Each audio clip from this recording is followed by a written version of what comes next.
Hey guys, thank you so much for joining this month's session. And this is the fourth episode in the microservice series. And also, this microservice series we are dividing into small bits and pieces. I'll give you the big picture again. Okay, just give me 1 minute time. Let me share my screen and I'll give you the big picture. Let me share the entire screen. Okay, the screen is shared. And if you see this one, so whatever we are discussing uh, bits and pieces. And then all of a sudden we'll start connecting all these dots. And then you'll see that, hey, you're doing microservices, not these individual pieces. I'll explain how. Let me take 2 minutes time. First, what did we do is we started with .NET 7 minimal API that we are creating with in-memory database. Then there'll be 5 small episodes. I mean, we'll do a deep dive into that, but within that 5 small 4 to 5 episodes on each topic. And the real journey is towards the microservices. Like if you see that once we do the EF core with polyglot data store, then again we'll come back to minimal API and build it with SQL Azure, or it could be MongoDB, or it could be anything,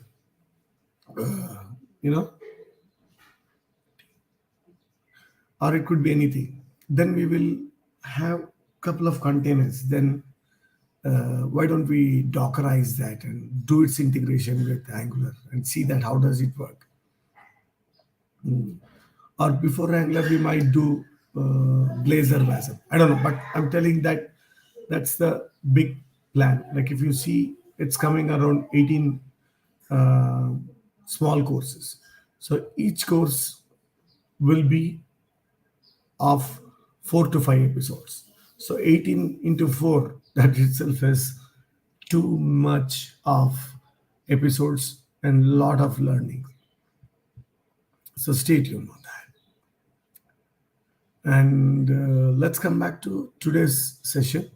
And I've given you, hope you guys have my GitHub repository, Vishipilo, but just in case you guys don't have, I'll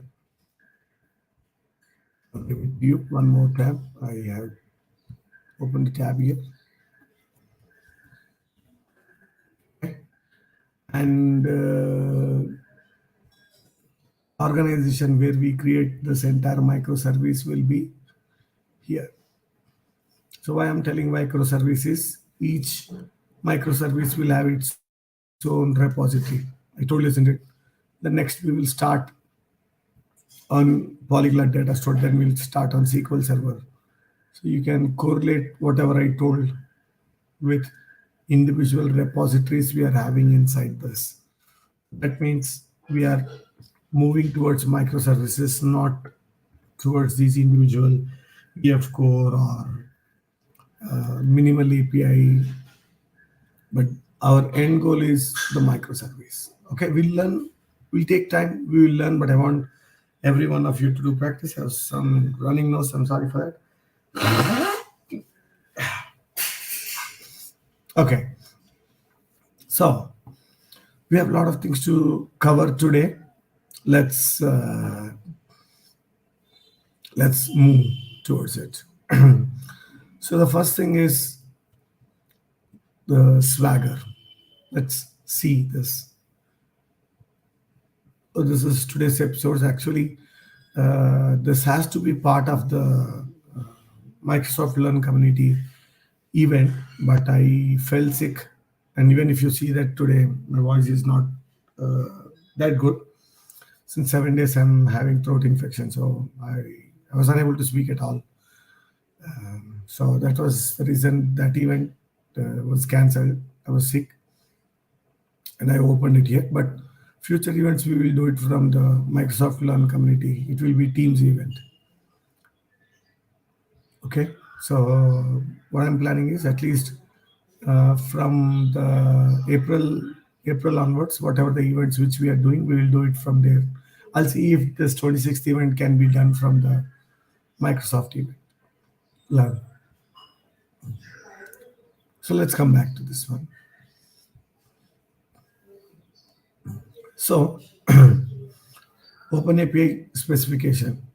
So where you will define the operations and what should be the endpoint and input output. Everything will be defined in that. So we will see that how Open API specification document will be there and what can you do with that. Okay, we will see that in a moment. And for that to work, what you need to do is first thing is you need to add these two packages, Swashbuckle ASP.NET Core and Microsoft ASP.NET Core OpenAPI. These two packages should be there.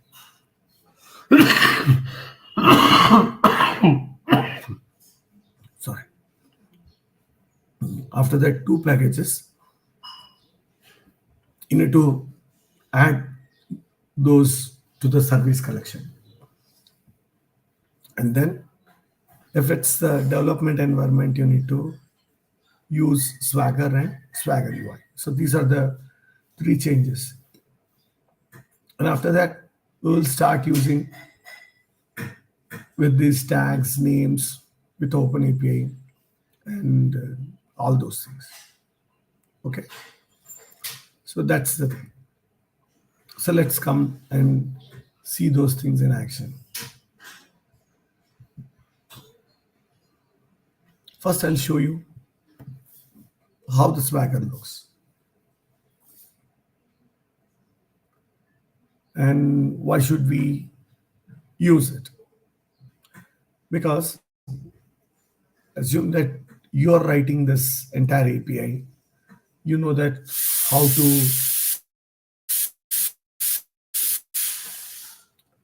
to go to an endpoint or what input it expects and what output it expects. You know that as you're developing. Or one or two senior engineers who are working with you.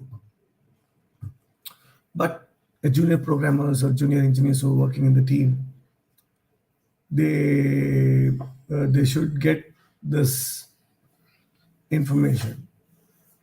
So it will be a little bit problem for them if you don't give proper information. Like here it clearly says that API uses an ID. And when you go to that ID parameter, it clearly shows that it expects an ID of string type. And it is telling that it is part of the route parameter. It says that it is expecting the ID to be as the route parameter and the name to be in query string. That means if I want to try this, if I see a U101 and name is and if I type this, you see how it formulates that. So you can see that U101, that is the ID. So it clearly says that it expects the ID as part of the route parameter. And the name to be part of the query string. So this really helps your fellow colleagues also to easily identify what is that the system is expecting and what is that they can expect. See this, when I executed, I got this. So if you come to the responses, it clearly specifies hey, you can expect either 200 or 500. So 200 means you can expect this kind of output. If it is 500, you can expect this kind of output. That means it's a problem. And if it is 200, the media type you can expect is this one. Okay, so that's how this Swagger documentation helps. And if you come and see this,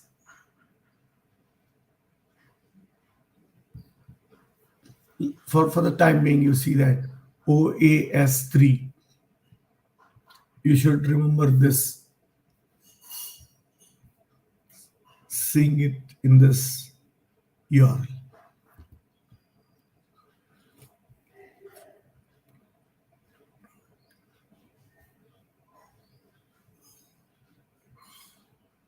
This one.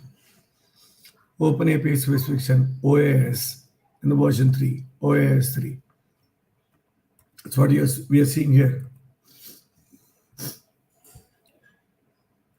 Open API specification 3. And when you get into this, it's telling that how many paths are there. That means how many routes. Okay? And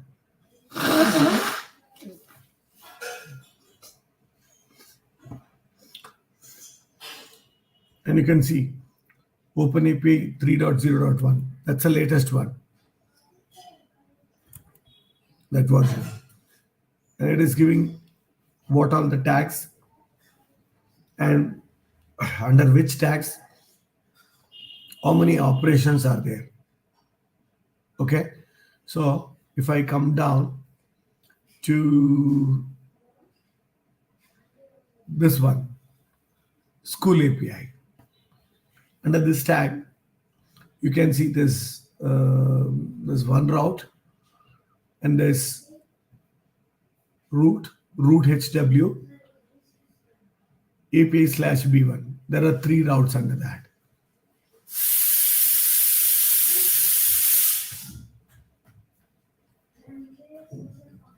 Okay, so that's about this one. And again, now we'll explore more. It's not done. We are not yet done. So the first thing, as I was mentioning,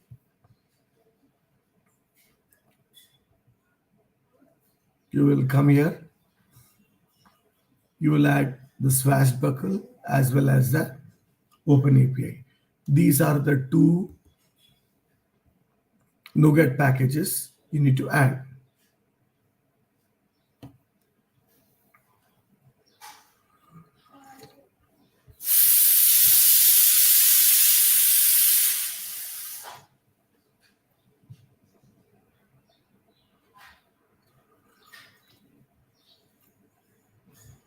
Those are the 2 NuGet packages you need to add.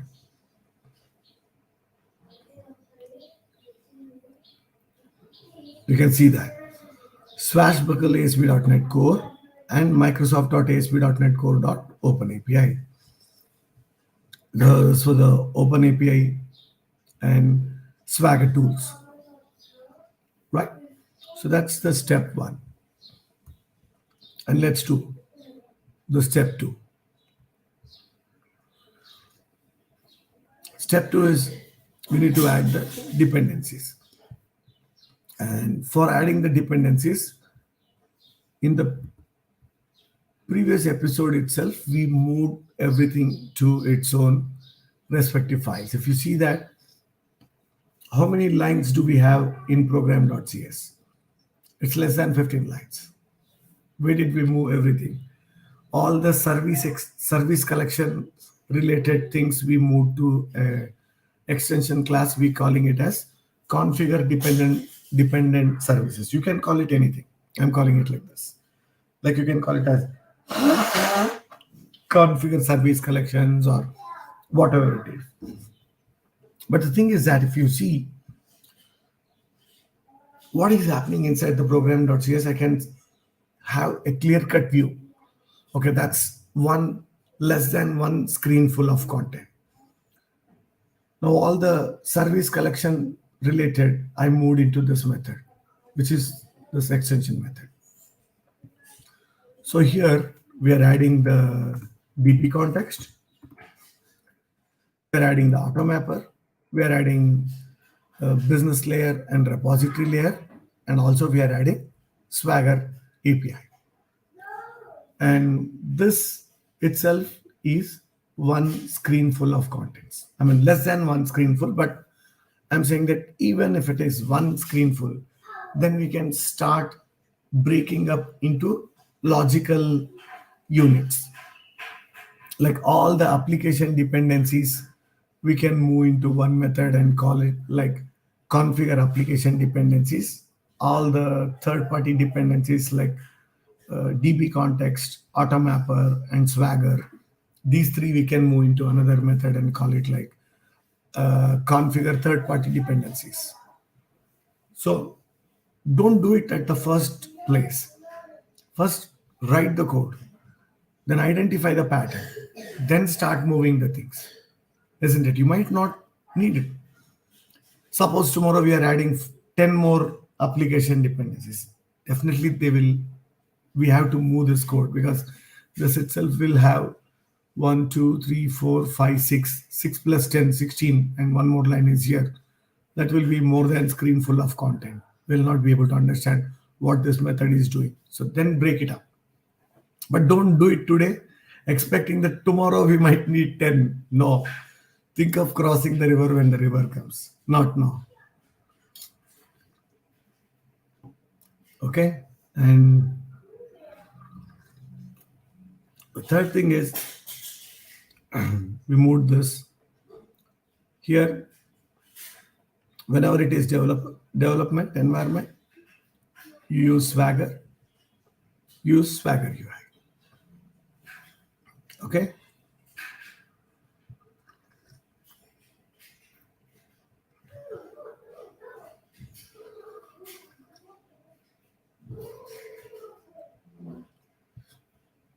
That's cool. Now, if I don't load these dependencies as part of the service container, and if I execute this without loading the dependencies,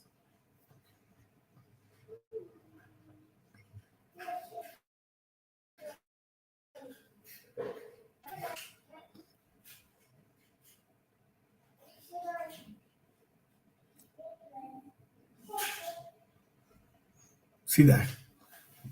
So we're attempting to invoke that.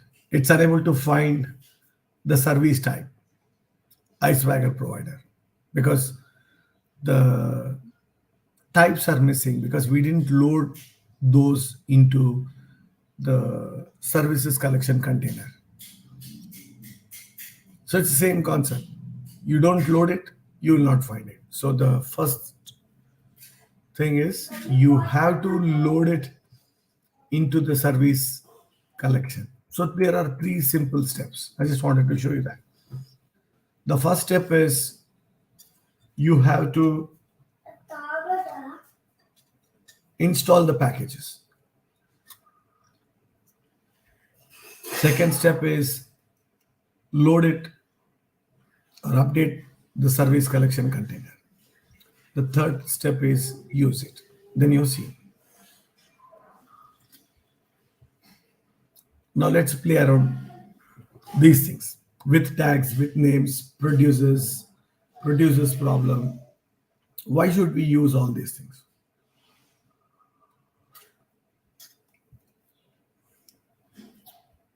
Let's come back to that.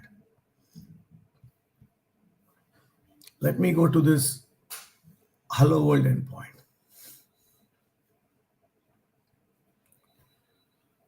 Okay.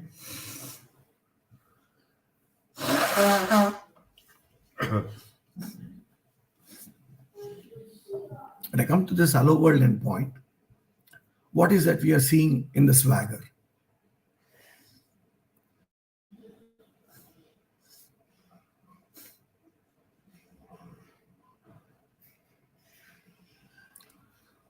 Let's wait, let's understand, and then we'll go and modify.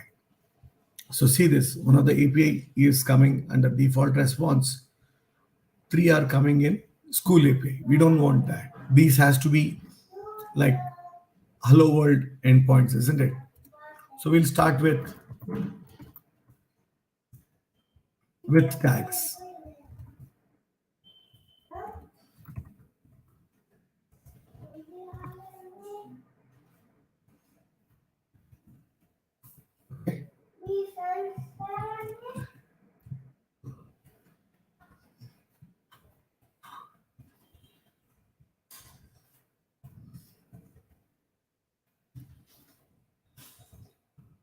Now we added the tag. So now what's happening is all these four rows will be grouped within the same tag.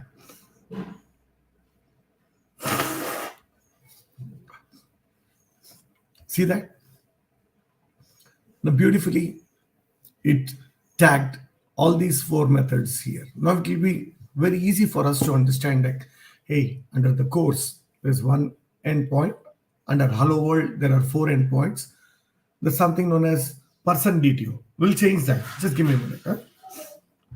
So under person DTO, there is two endpoints. Technically, that belongs to users. Let's go change that first. Let's go to users endpoints. So wherever the tags, you can use person also, or if I want, I will tag it as users. If you understand that way better.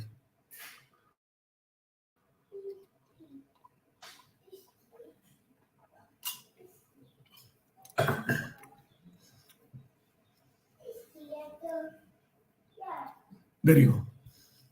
Now it is how clear it is. Now your course, your hello world, your users.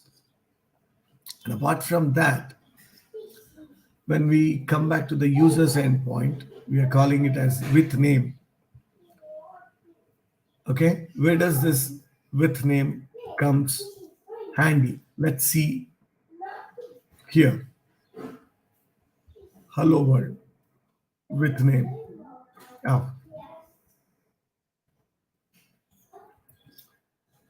I'm copying this with name.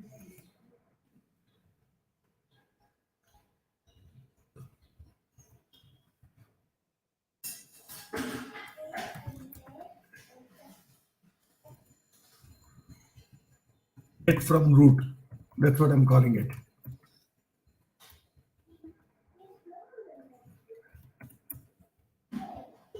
This one get from HW. And this one I'm calling it as get from API. This one I'm calling it as API V1. So given four different names to that. And let's see that where will this name help us?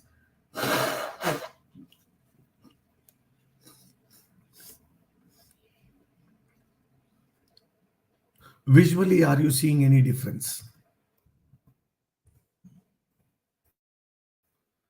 Visually, are you seeing any difference? No, we're not seeing anything. Whether I go to this and do it right out, I'm not seeing any visual difference. But where will this help? Definitely it will help us. I'll show you. Hold your breath for 2 minutes. Now I'll give you a bonus content. See this? Open API. And if I minimize the courses endpoint, hello world endpoint.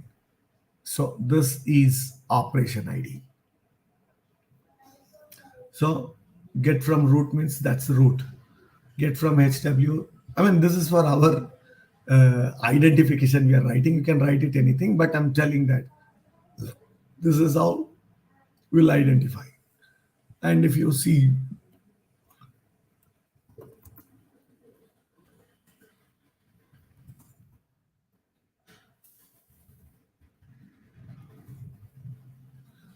so if you want to do import an open API in Azure APM.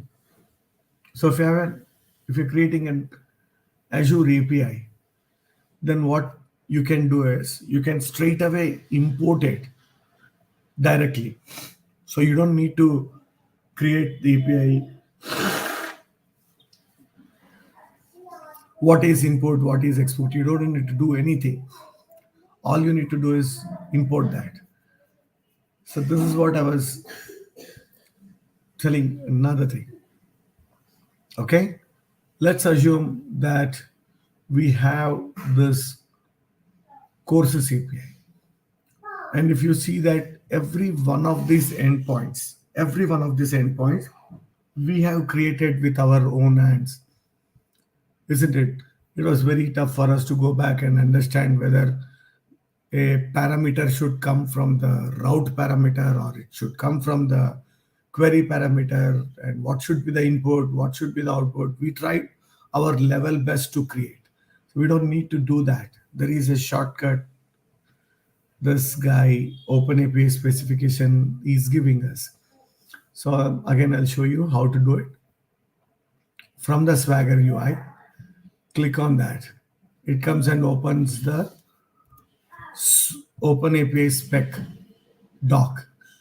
Just copy that OpenAPI spec doc. Go back to your Postman, click on import, and click on link. It clearly says that bring your Swagger JSON. Okay. And click on continue. Okay. And I will click on import it here. Click on import. See that it imported it here. Now, if you compare that, see how beautifully it organized. All the endpoints which starts with API. So if you see this, if I go to get this from API, it's API. Now get all courses from API is API. API v1 is API v1. And if you come to users, see that how beautifully it was crafted without you spending, even come and look into that body. It gave you a sample input body with the parameters it is expecting. So it deserialized and it identified, maybe it went into the reflection or I don't know what it is, but it went and identified what should be the properties you need to send it. So it did that much of heavy lifting for you.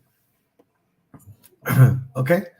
So this is the useful. I'll delete it because I might need to redo this at some other place. So just for that. So now you understood this OpenAPI spec is very big thing. So two of the advantages of having OpenAPI spec is, one is you can create the Postman collection very quick. And the second thing is, if you're using Azure API management, you can give the URL of the OpenAPI specifications, and API management instance will create the APIs for you. Sorry, I'm having a little running nose. Just give me 1 minute. Let me take a quick 1 minute water break before we go to the step 2 of this process.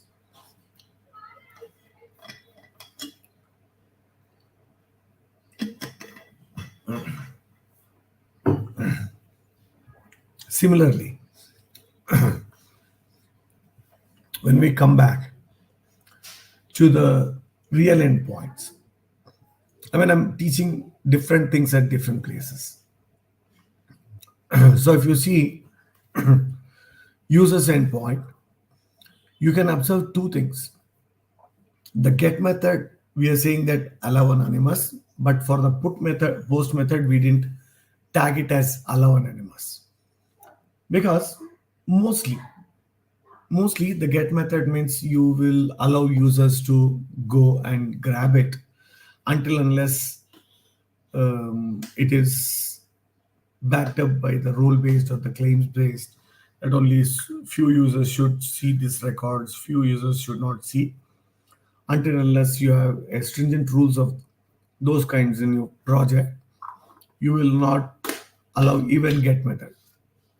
But imagine a scenario, this is the place where we want to users to see the content, but post is you will allow modification only by few users. And another thing is produces and produces problems. That means what is that you can expect?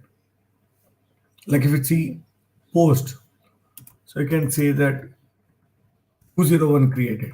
So this is the correct thing to do. So when it is get 200 okay. So here this is 200 okay.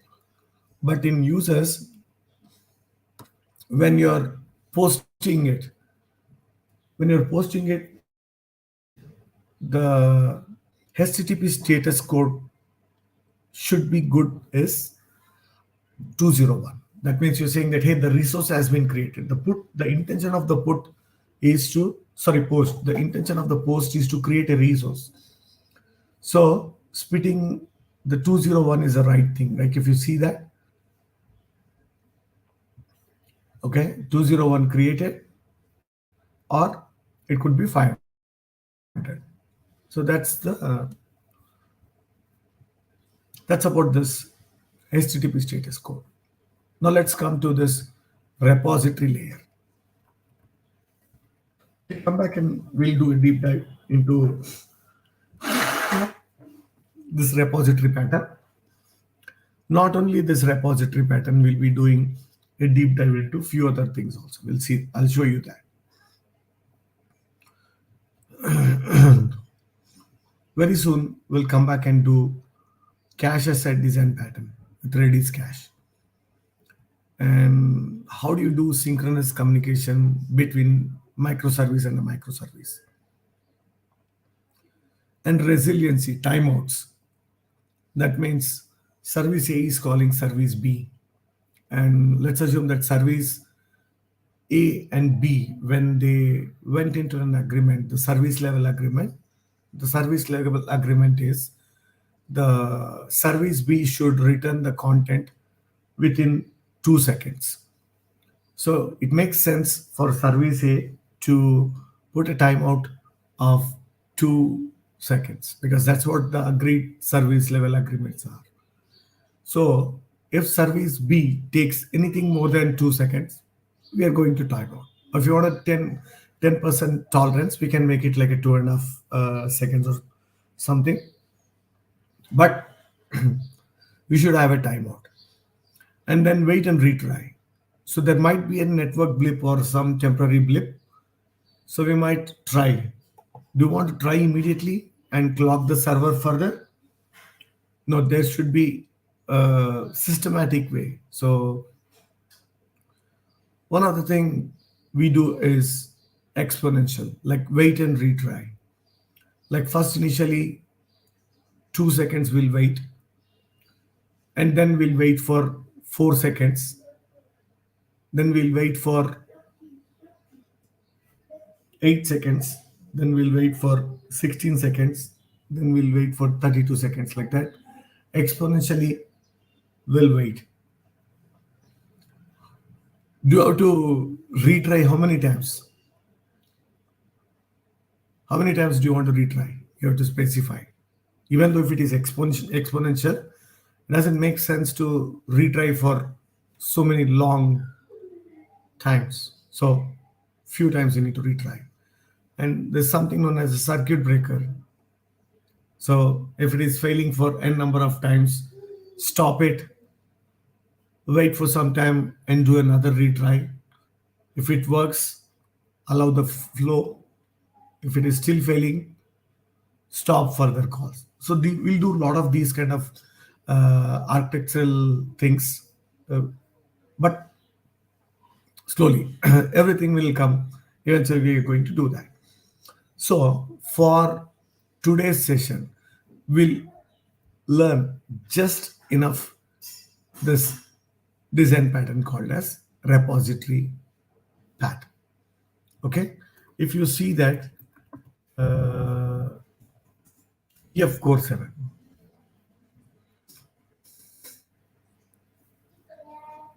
Here,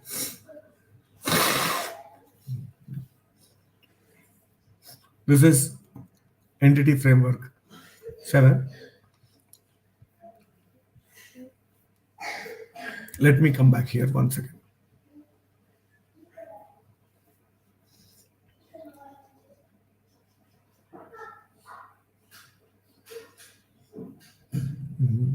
So ORM, you see that we can work with SQL, SQL Azure, SQLite, Cosmos, MySQL, Postgres.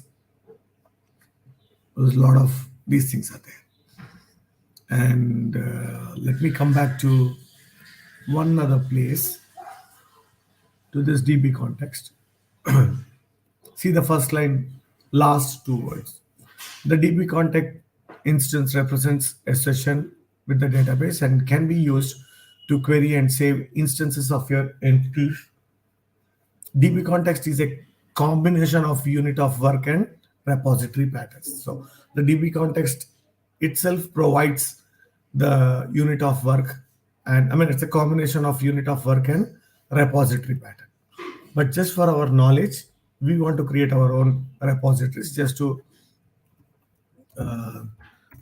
separate the concerns. That means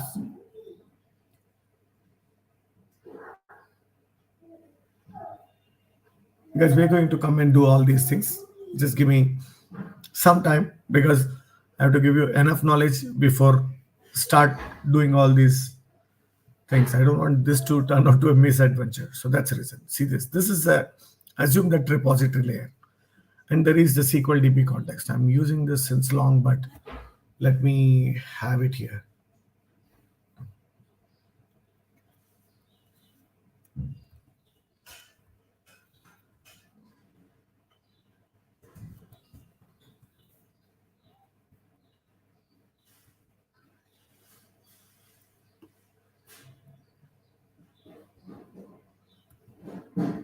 Okay.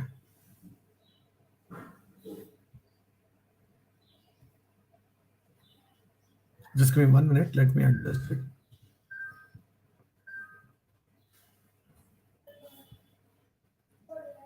Oh, shit. What did I do?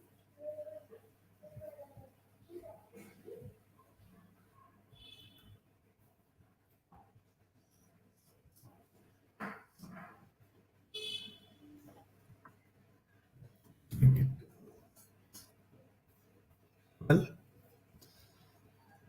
let's adjust this.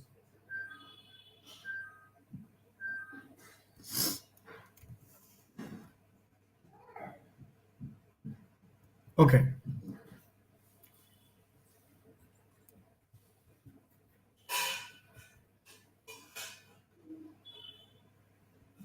So the SQL DB context. So this represents our picture correctly. So if you see that, this is what we are going to create. The DB context is there. We will create a repository layer. We'll create a business logic layer. We already have the endpoints. We can do endpoints or controller API or gRPC. But then we are dividing this logic into its own libraries or layers. Like the repository layer responsibility is to speak to DB context, and DB context is a guy who speaks to DB context is a guy who speaks to the data store. Okay, so I think this makes more sense. Okay, now let's insert this. This looks more clear. Perfect. Now see this. Now, should the business logic layer talk to the DB context? No one is stopping, but the best practice is not to, because the data access layer is there. So the repository pattern. So the repository pattern will have DB context as its dependencies, and it will speak to the DB context, and DB context will speak to the database. No one is stopping the endpoint to go and directly talk to the SQL data store. But this is how we go. Okay. So that being said, we'll come back here and we'll see one of this picture and one or two advantages.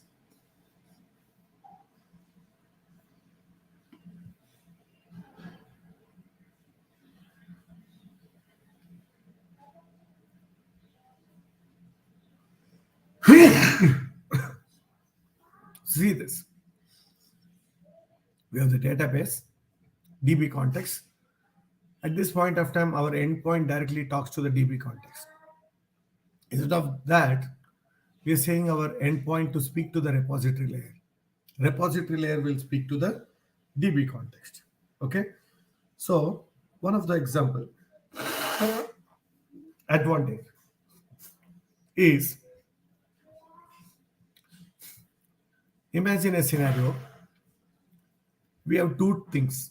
We have the DB context and repository layers. And the contract or the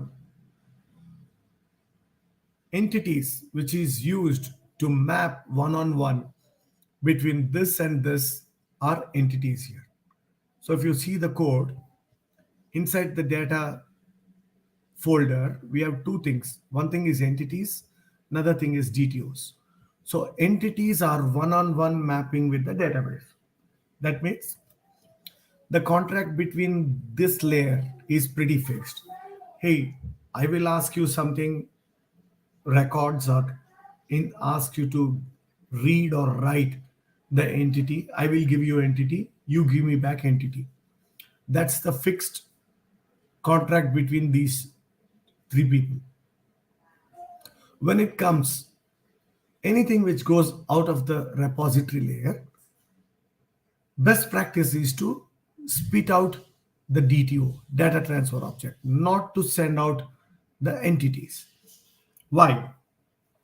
Entities might have some of the information which either is not needed by the customer or the client, or there might be some secrets which you don't want to let it go out. So in our example, if you see that our entities has created date time, created by, modified date time, modified by. Why should the client know that who modified it, who created this course? It's not needed, isn't it? It's an overkill. So pretty clear. One of the advantages, imagine there is some change in the entity, but there is no change in the data transfer objects. So in this case, the changes will be between these two. This will not change, this will not change. So net, what is that is, if at all there are changes, not breaking changes, if at all there are changes in one layer or couple of layers, we are trying to minimize the impact on the entire system. My fellow speaker, my younger son. Okay. So what happens is, we will we'll have a minimal impact on that. So let's see the code now.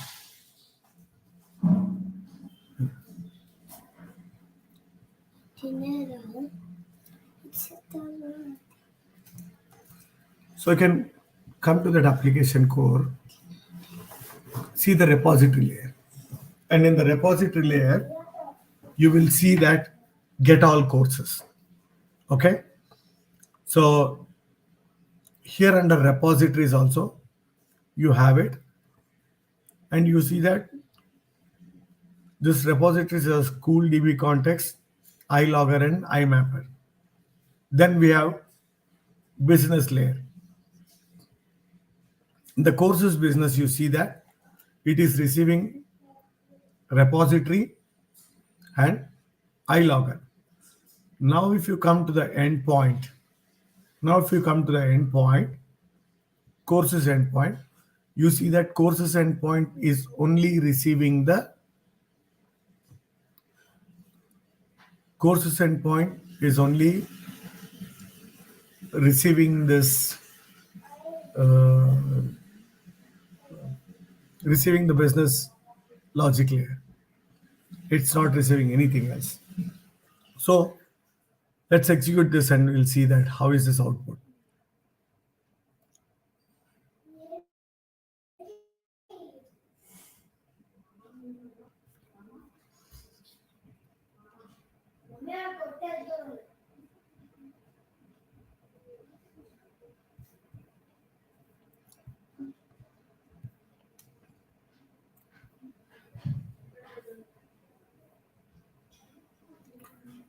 See that we are receiving picture URL. So these are the real pictures because in the next episode when we do integration, we'll integrate with Angular UI. Just create some sample pictures.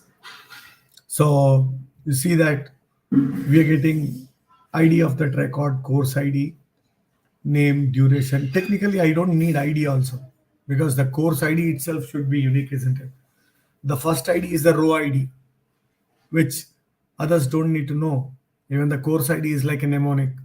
It's a big 32 characters. Even that doesn't need to know. But I'm splitting it. But we will see as and we'll grow old, we'll come to know whether to use this or not. Okay, so that's one topic which we discuss now.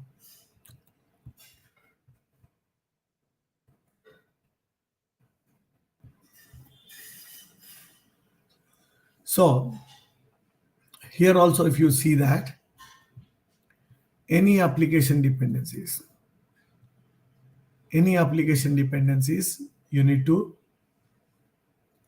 load it. Suppose let's assume that I forgot to load this business logic layer and I'll execute this.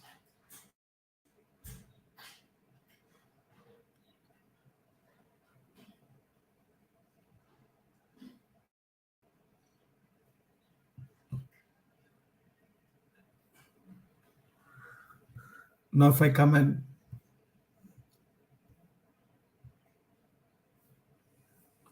see this, no service for type has been registered. So anytime you see this, then you need to understand that you missed something as part of your dependencies. Anytime you see this one, service type, that means you didn't inject or you didn't load it as part of your service container. Because when it is trying to resolve that particular dependency, it's unable to find that. That means it's our duty to fill the services collection with all the dependencies we needed. We saw that in Swagger also. While we're adding the Swagger as part of configuring our HTTP pipeline, we commented those 2 lines in the services collection for the Swagger. And so what happened is it did a similar message. We'll see that again now.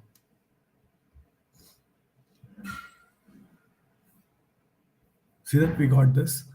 Let's see the Swagger stuff again.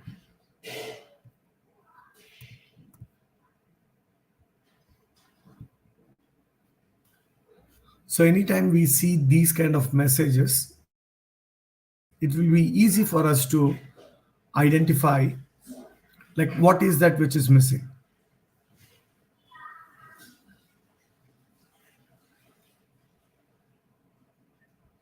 Unable to resolve service type.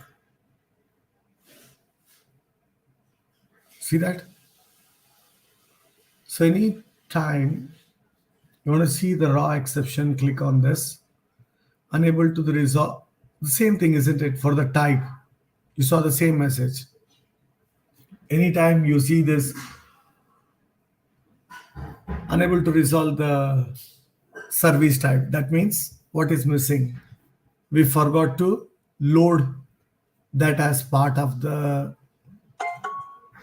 load that as part of this service collection.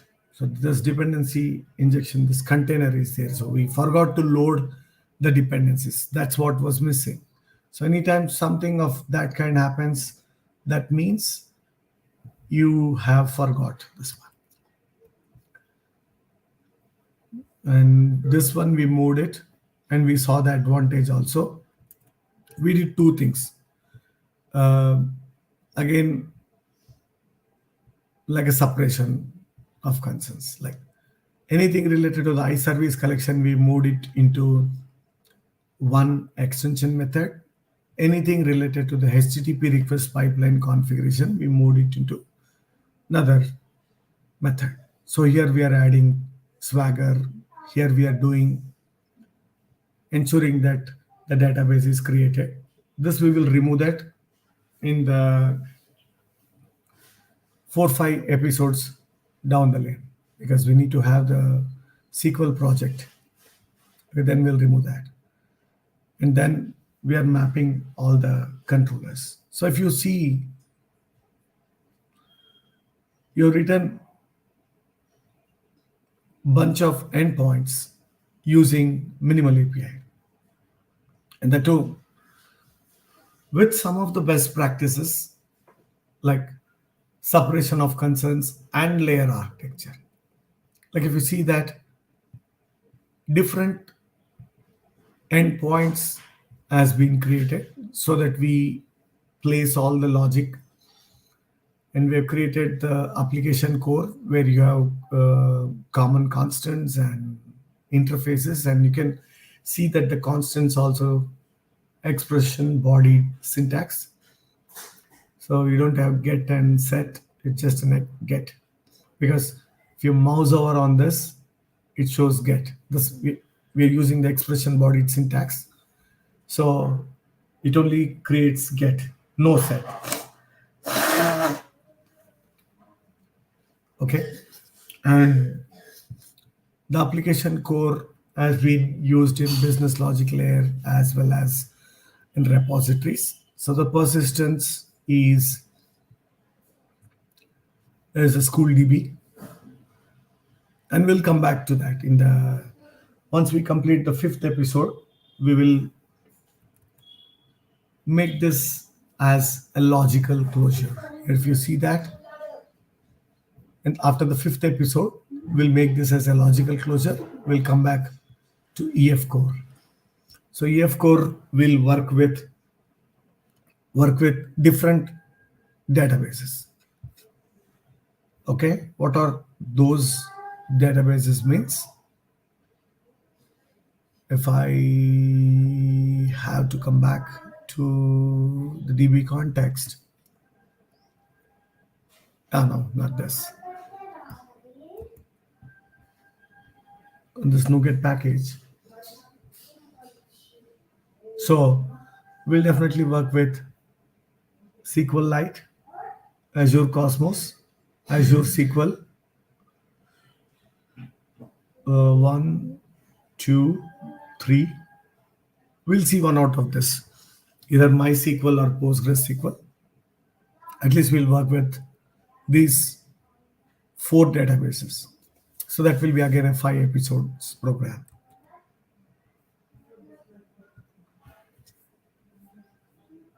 Yeah, this is the last piece. We will see that now.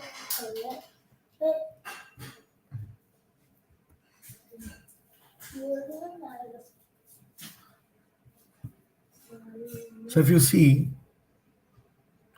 the GitHub Actions, let me come back to this organization and go to this school. And here we have workflows. I'll show you in action. Just give me 1 minute time. So what is that we are saying that anytime someone pushes to the main branch or someone raises a pull request against the main branch, execute this workflow. Or I can run this manually. So there are three conditions. Anytime someone raises a pull request on the main branch, anytime someone pushes to the main branch, I can, or manual trigger. We have three options. What is that we are doing? We are checking out the code and then we are setting up the .NET and we are saying that .NET version should be 7.0.x. Anything which is latest, it brings in. Restore the packages and then build and test it. We'll stop till here. And then, we'll manually deploy in the next episode, we'll manually deploy this minimal API to Azure and integrate with our Angular UI. So when you're manually deploying, that's when we will unearth few things. What is that it is deploying, which is making the web API work in Azure? Oh, these binaries are being uploaded to Azure. Can we do similar thing here? Then we'll come back and we'll replicate.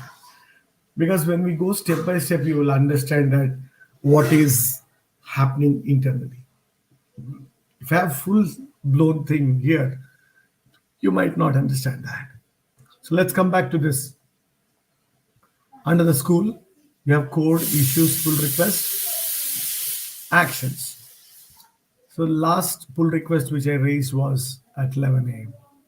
So you can see this. This is for the pull request. This is for the merge. Let me raise the pull request now.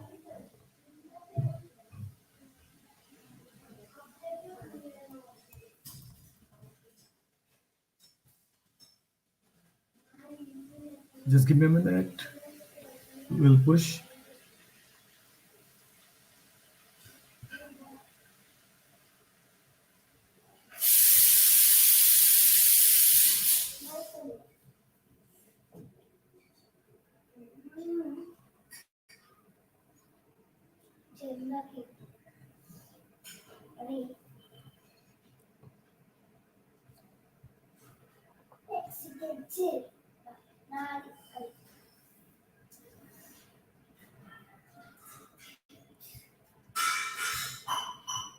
Oh, now this GitHub for desktop has improved like anything. I mean, right from day one, it has got tons and tons of features. But now I don't need to go anywhere. Sitting in this, I can do everything. The latest feature, I liked it a lot. I'll show you what it is.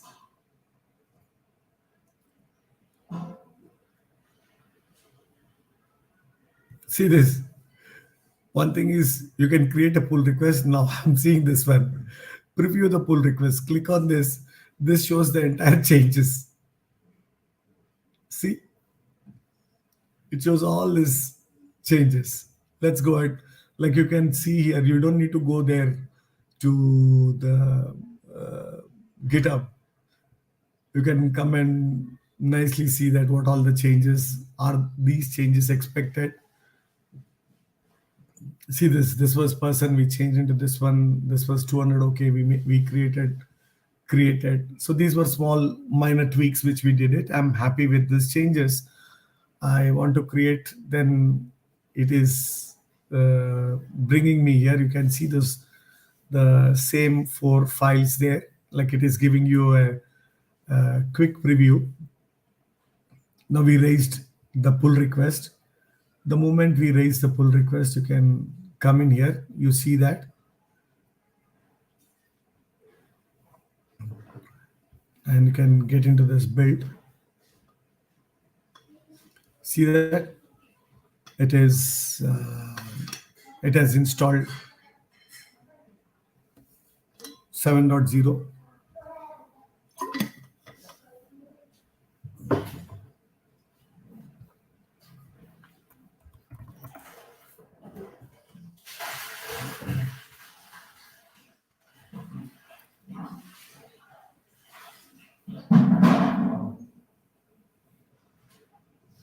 Right.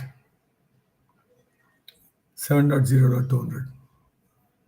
Just wanted to ensure that the latest version. Now let's come back to these actions. So once we raised the pull request, it was able to compile. So what does this prove?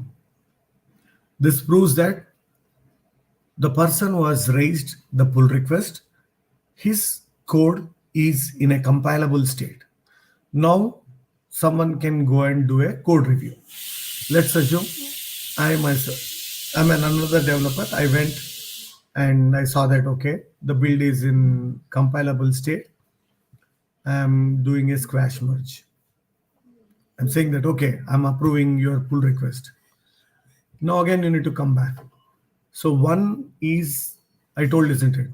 One is when you are raising the pull request. And one is once the pull request has been merged, the code gets committed to the master branch.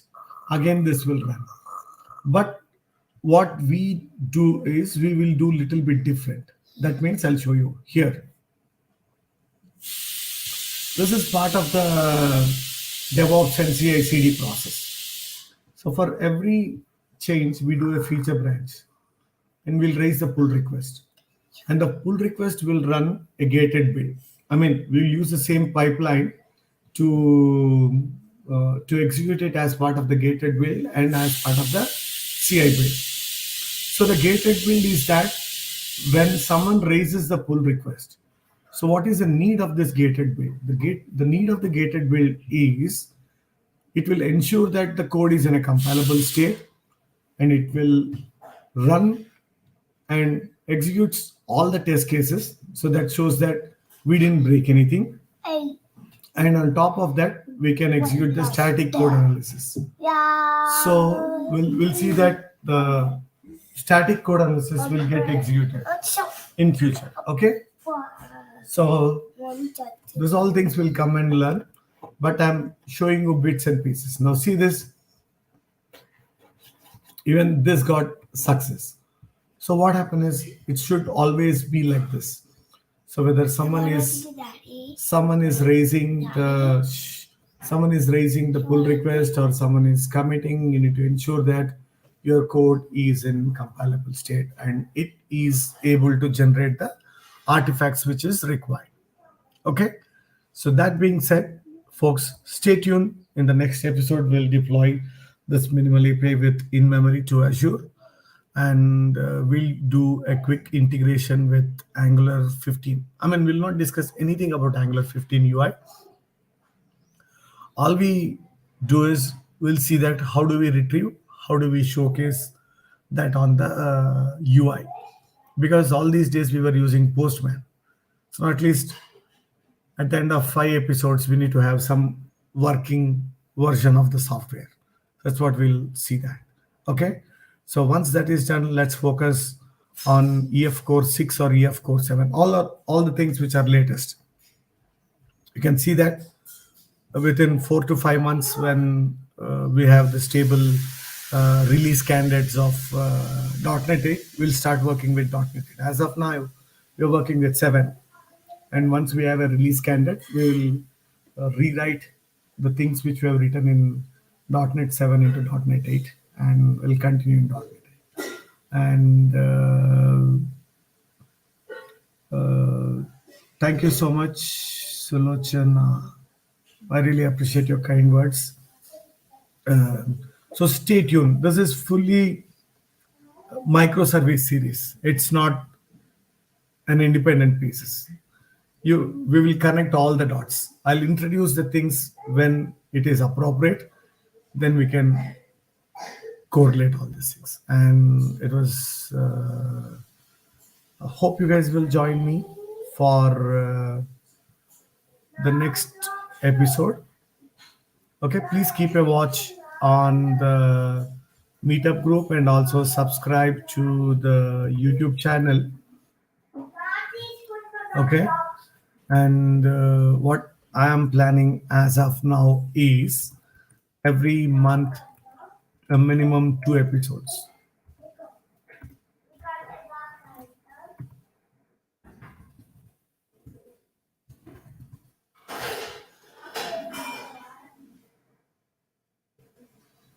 Okay, so I'm planning every month 2 episodes. So please keep a watch on that meetup group, and also please join the .NET Learners House YouTube channel. You'll see that right now we have 31 videos plus, and we have playlists, and the key thing is the AZ204 certification series. I just started then due to my health got impacted last week. I could not continue, but we'll continue that. And every month, the plan is we'll have 1 or 2 episodes of AZ204 and 1 or 2 episodes from this microservices series. So monthly, almost 4 weeks, we'll be pretty busy in learning. So please do a hands-on and get back to me. And see you in the next episode. Bye.